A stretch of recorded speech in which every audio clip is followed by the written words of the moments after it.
permet quand même aussi de voir, de grandir, je pense que de verrouiller aussi, voilà, de voir qui sont les vrais patriotes. Est-ce que c'est des gens qui, pour des privilèges ou des postes, des intérêts personnels, sont prêts à sacrifier le parti? Oui, on peut le dire, mais il n'en demeure pas moins que les vrais patriotes vont continuer à... Mais on a un cas à Pastef Canada aussi, hein? Oui, tout à fait. Tout à fait. Le cas, par exemple, Bala Moussa Fofana, moi aussi je vais le nommer sans détour. On avait alerté ici lorsqu'il avait annoncé sur sa page Facebook lors de la fête de Korité, je ne sais plus, Tabaski. Et on avait alerté parce que les mécanismes par lesquels on devrait passer pour accéder, pour être membre de PASTEF, c'est Babacar Ba, président de la commission massification. Il fallait passer par lui. Il fallait passer aussi par Souleymane Ndiaye, donc le trésorier d'alors, qui l'aide toujours. Mais un bon matin, on se lève et puis on a l'information sur sa page Facebook. Et puis Dakar était, ce qui est dramatique dans cette histoire, c'est que Dakar était sur le point de célébrer en fait. Oui, hein? Effectivement. Je pense que ce que vous dites là, c'est important de le souligner. Et puis de le souligner même à haute voix, parce que souvent dañ ciy wax mais xam nga maslaa au Sénégal rek toujours dañuy téye affaire yi ba finalement suñu gisee kuy sàcc sax duñ ne kii day sàcc dañ koy neppal pour ñeneen ñi bañ a xam ne day sàcc ba finalement après bis ba muy dem ba sàcc koñ ba yëpp ñu commencé na ñëpp di yuuxoondoo loolu moo ñu dal quoi. Parce que vraiment ñii nga xamante ni ñoom féete nañu ci Diomaye actuellement. Parce que Ousmane Sonko tey bi muy wax dafa wax lu am solo daf ni képp ku nga xamante ni ci Pastef nga bokkoon te dem ci Diomaye yow bokkutoo ci Pastef benn.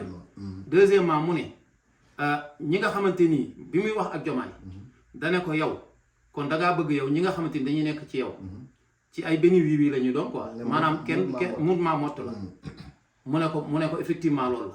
Ce qui veut dire donc que ñooñu nga xam suñu allié lañu woon tey ñoom programme Pastef intéressé tu leen ñoom mi mbaa mott bu Diomaye boobu moo leen intéressé.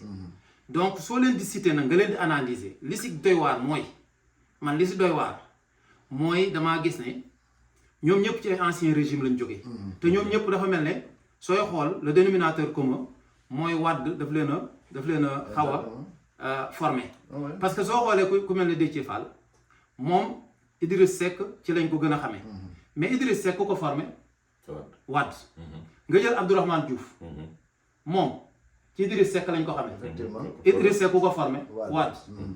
nga jël Boubacar Camara il était avec Karim Wade xam nga jël Guirassy ancien régime moom fa nekkoon tu vois donc dañoo mel ne ñoom ñu nga xamante ni ay nit la ñoo xam ñoom ci Sénégal ñoom ñoo fa ëpp compétence ñoom ñoo fa jàng ci ay écoles yoo xam kenn jàngewu fa ñoom ñoo fa gën a intelligent ba ñun suñu demee di travailler parce que encore une fois am na lu Ousmane Sonko wax tey jii nii mu wax ne ñun dañuy def politique kii dafa def ab gouvernement nee na gouvernement de technocrate la léegi comme si dañuy def différence entre ñiy def politique ak technocrate. Exactement. mu ne leen technocrate ñun ñi toog nii ñëpp technocrate lañu. Parce que ñun ñi ñëpp ak école yooyu la ñu kii. Mais tey jii nii ñii nga xamante ni ñoom la ñu nommé ñu nekkoon ci ancien kii bi ba pare ñëw tey jii nii li ñu def nii yëpp di ressembler à une trahison ñii suñ leen comparé ak ñun ñii wax dëgg yàlla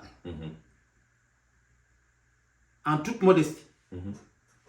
jaar nañ ci ay écoles yoo xam peut-être ñoom jaaruñu ba pare ñun dund nañu le développement on sait ce que ça veut dire le développement. Absolument. Ce qui veut dire que en termes de simplement ce qu'on peut apporter y a rien à voir ki nga xamante ni moom lañ jëlee fii muy Moussa Balla Fofana comme ni nga ko waxee Balla fii la ñu fekk ñuy politique ñu nekk ci Pastef di ñafeek Pastef ba egg ci benn niveau bu ñu yóbbu Pastef te début bi nga xamante ni gars yi ñu ngi koy jël pour ñu ngi koy woo mënu la ñëw Pastef parce que Pastef c'est un petit parti loolu il nous a expliqué ça tu vois donc un petit parti yow nga dem ba finalement petit parti boobu nga fexe ba def say pexe ba dem jegenteeg leader ba wax ak moom man personnellement maa koy wax nii Balla il le sait moi je le sais moi je fais partie de ceux qui ont pris leur téléphone et qui ont parlé à Balla et qui lui ont dit tout ce qu'on pense, tout ce que j'ai dit là, je lui ai dit ça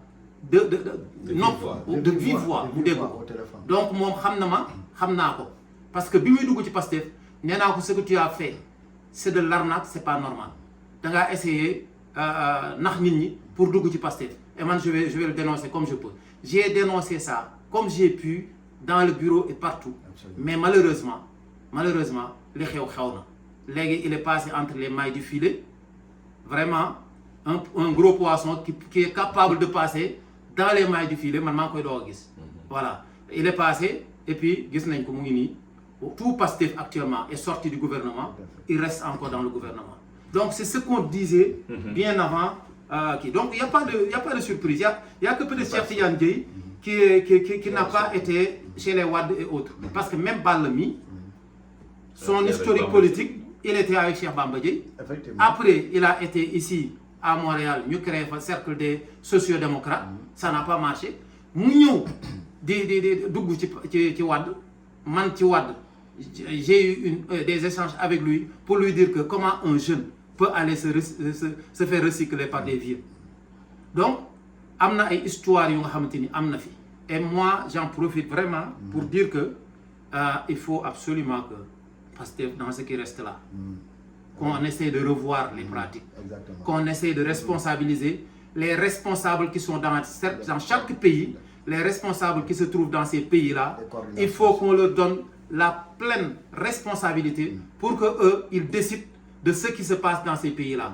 S'ils doivent désigner quelqu'un, ce sont ces responsables-là qui doivent désigner cette personne-là. Donc, à partir de maintenant, là, je pense qu'il va falloir qu'on revoie ça. Je pense qu'on aura appris les leçons à la dure, bien sûr. Mais et Ousmane Sonko l'a invité. C'est son cœur, c'est sa générosité, mon Google. Mais il a intérêt quand même à changer, en tout cas, d'approche, surtout sur les personnes.